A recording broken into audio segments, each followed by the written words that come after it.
मन की उदासी, मन का तनाव, मन की परेशानियां आज के दौर में बहुत ज़्यादा बढ़ गई हैं। हर व्यक्ति जिसको भी आप टच करो वो आपको परेशान ही नज़र आता है। खास करके लोग मानसिक दबाव में बहुत ज़्यादा रहते हैं। आज का ये वीडियो इसी टॉपिक पर आधारित है।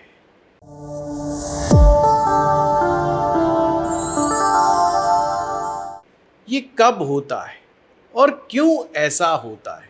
इसका एक मुख्य कारण है आपकी जन्म पत्रिका में चंद्र ग्रह का डिस्टर्ब होना। जन्म पत्रिका में हम चंद्रमा को जो है मन की शांति के लिए देखते हैं। यदि आपकी जन्म पत्रिका में चंद्रमा किसी भी कारण से अगर पीड़ित है या खराब अवस्था का बैठा हुआ है तो व्यक्ति के मन को अशांत करेगा ही करेगा। अब आपका दिमाग में एक प्रश्न आएगा कि हम कैसे मान लें कि चंद्रमा किस ग्रह के साथ बैठे तो थोड़ा सा परेशानी ज़्यादा देता है। सबसे मुख्य ग्रह शनि है, यानी कि चंद्रमा और शनि। मैं यहाँ पर लिख रहा हूँ आपके लिए, आपको समझाने हेतु। अगर चंद्र शनि एक साथ बैठे हैं तो समझिए चंद्रमा आपके मन को अशांत करेगा। मन में बुरे बुरे विचार आना, भय की स्थितियाँ उत्पन्न होना, बुरे सपने दिखाई देना और कई बार तो सुसाइडल थॉट्स मन में आना जैसी चीज़ शनि चंद्रमा की युति पैदा कर सकती है। नींद की समस्या भी इस युति से देखी जाती है। दूसरा है यदि चंद्रमा मून राहु के साथ बैठा हो। यदि राहु और चंद्रमा एक साथ हैं तो भी चंद्रमा अपना अच्छा परिणाम दे नहीं पाता। चंद्रमा यदि केतु के साथ बैठा है तो भी प्रॉब्लम काफ़ी ज़्यादा होती है। वैसे तो सूर्य और चंद्रमा का साथ बैठना भी अच्छा नहीं माना जाता, पर फिर भी विशेषकर से यदि शनि बैठा हो, राहु बैठा हो, केतु बैठा हो चंद्रमा के साथ तो विशेष तौर पे इसे पीड़ित चंद्रमा के तौर पर देखा जाता है। पीड़ित चंद्रमा अगर होगा तो मूड स्विंग्स बहुत होते हैं। ऐसे लोगों के मूड स्विंग्स, इनको गुस्सा बहुत जल्दी आ जाता है। जिसका भी चंद्रमा डिस्टर्ब रहेगा उसको गुस्सा जल्दी आता है। माँ से संबंध में खिंचाव, दो में से एक बात होगी। या तो माँ के साथ संबंध अच्छे नहीं होंगे, बच्चे को लगेगा कि मेरी माँ बहुत ज़्यादा कंप्लेंट करती है, मेरी शिकायत करती रहती है और मुझे टोका टाकी बहुत करती है। ऐसी छोटी छोटी बातों को लेकर के माँ के साथ संबंध कोई अच्छे नहीं रह पाते हैं। या माँ के स्वास्थ्य संबंधी चिंताएं या माँ को लेकर के चिंताएं, माँ के जीवन को लेकर के चिंताएं, ये सब चंद्रमा के द्वारा ही दी जाती हैं। नींद बिल्कुल नहीं आना या नींद बहुत ज़्यादा जाना, दोनों ही सिचुएशन है। ये बिल्कुल ना समझे कि चंद्रमा के पीड़ित होने से केवल नींद नहीं आएगी। ऐसा भी हो सकता है उस जातक को नींद सबसे ज़्यादा आए। भावनात्मक रूप से कमज़ोर हो जाना, इमोशनल अनबैलेंस, ये बड़ा शब्द याद रखना, इमोशनल इम्बैलेंस। ये इमोशनल इम्बैलेंस या तो व्यक्ति बहुत ज़्यादा भावुक हो जाएगा या वे व्यक्ति अपनी भावुकता छोड़ देगा। ये भी एक्सट्रीम सिचुएशन को दिखाते हैं, या तो बहुत अधिक भावुकता या भावुकता गायब। तो दोनों ही सिचुएशन मनुष्य के लिए अच्छी नहीं होती। ये चंद्रमा के डिस्टर्ब होने से ज़्यादा होता है। स्ट्रेस, ये आज के दौर का एक नई बीमारी आ गई। Stress, depression. अगर कोई व्यक्ति चंद्रमा से पीड़ित है तो उसकी आदत है स्ट्रेस लेने की, ज़्यादा सोचने की और छोटी छोटी बातों को लेकर के स्ट्रेसफुल हो जाने की। ये एक आम समस्या होती है जिनका चंद्रमा पीड़ित होता है। जिनका चंद्रमा पीड़ित होता है उनको कफ संबंधी प्रॉब्लम, कफ विकार, ये भी साथ में परेशान करते हैं। सर्दी की बीमारियां, खांसी, जुखाम, कफ संबंधी समस्याएं, ये भी चंद्रमा देने का काम करता है। कभी कभी तो इम्यूनिटी को भी चंद्रमा लो कर देता है।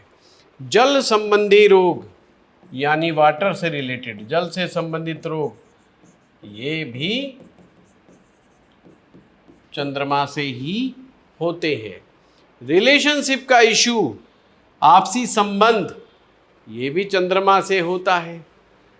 आपका अपने समाज से कितना जुड़ाव है, रिलेशन इन योर सोसाइटी, आप अपने सोसाइटी में कितना कंफर्टेबल महसूस करते हैं, कितनी अच्छी एसोसिएशन आपके अपनी ही सोसाइटी के लोगों के साथ है, ये चंद्रमा डिसाइड करता है। चंद्रमा अगर अच्छा होगा तो उसके भी सोसाइटी में रिलेशंस बहुत अच्छे होंगे। सोसाइटी से उसे फ़ायदा मिलेगा या वो सोसाइटी से फ़ायदा कमाएगा, दोनों में से एक बात जरूर होगी ही होगी। तो इस प्रकार से आप देखते हो चंद्रमा के खराब होने के कारण कई प्रकार की चीज़ें बन जाती हैं। सबसे मुख्य चीज़ें क्या है कि स्ट्रेस तो हम चाहते ही नहीं, और स्ट्रेस ऐसे लोगों के जीवन में बार बार आता है। इमोशनल फटीग ऐसे लोगों के जीवन में बार बार आता है। तो क्या करना चाहिए? तो हम कहेंगे उपाय करो। उपाय में सबसे उत्तम उपाय तो ये है कि भाई माँ की सेवा करें। आजकल क्या हो गया है कि हमें जो इस तरह के साधारण से दिखने वाले उपाय हैं, जब ये कोई बताता है तो उसे अच्छा बिल्कुल नहीं लगता। उसे लगे कि कुछ यूनिक आइडिया के साथ कोई यूनिक उपाय बताया जाए तो ज़्यादा अच्छा है। पर माँ की सेवा करने से चंद्र ग्रह के दोष सभी खत्म हो जाते हैं। अपनी माँ की सेवा नहीं करना चाहते, कई बार ईगो अड़ जाती है। तो माँ देवी की, यानी माँ भगवती की उपासना करें। माँ भगवती की उपासना करें। माँ भगवती की उपासना करने से चंद्र ग्रह के दोष दूर होते हैं। भगवान शिव की उपासना, भगवान शिव की उपासना, भगवान शिव की उपासना ये करना भी अच्छा रहता है। मोती रतन धारण करना,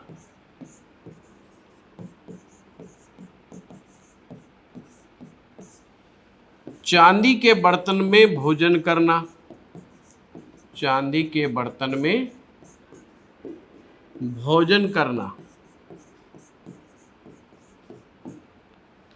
चावलों का दान,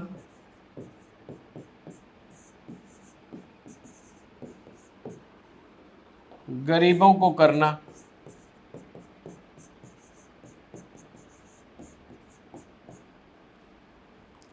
ये कुछ मैंने उपाय आपको दिए हैं चंद्र दोष को दूर करने के लिए।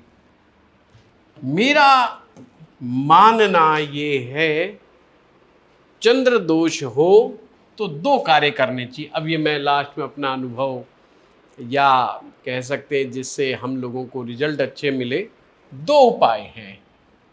चंद्र ध्यान, इसे मून मेडिटेशन भी कहते हैं। इसकी प्रैक्टिस करने से चंद्र दोष दूर होता है। ये 20 to 30 मिनट्स किया जाता है तो ये दोष निवारण इससे होता है। दूसरा है चांदी के बर्तन में जल और गंगा जल मिलाकर चंद्रमा को, जैसे आप सूर्य को अर्घ देते हैं, ये रात्रि के समय दिया जाता है। चंद्रमा की तरफ मुँह करके चंद्रमा को अर्पित करें। ये रात्रि के समय करना है। चांदी का बर्तन ले लें कोई, उसमें जल ले लें, थोड़ा सा गंगा जल मिला लें और रोज रात्रिकालीन समय में आप चंद्रमा को जल अर्पित करें। हाँ, अमावस्या से 3 दिन पहले और अमावस्या के 3 दिन बाद। ये 6 दिन बेशक प्रक्रिया नहीं करें तो भी चलेगा। अगर मन नहीं मान रहा है तो कर भी सकते हैं, नुकसान कुछ भी नहीं है। ये जो मून मेडिटेशन है, ये आपको बड़े अच्छे से जो है पुस्तकों में मिल जाएगा, या किसी एक्सपर्ट्स के से पूछ करके, जो लोग मेडिटेशन इत्यादि सिखाते हैं उनसे बात करके आप ये मेडिटेशन सीख सकते हो। ये आपके चंद्रमा को पुष्टि प्रदान करता है। बाकी मैंने आपको बताया हर कुंडली अलग है, ये ध्यान रखना, हर कुंडली अलग होती है। हर कुंडली की परमुटेशन इक्वेशन थोड़ा सा अलग होता है, सबके कॉम्बिनेशन थोड़े थोड़े अलग होते हैं।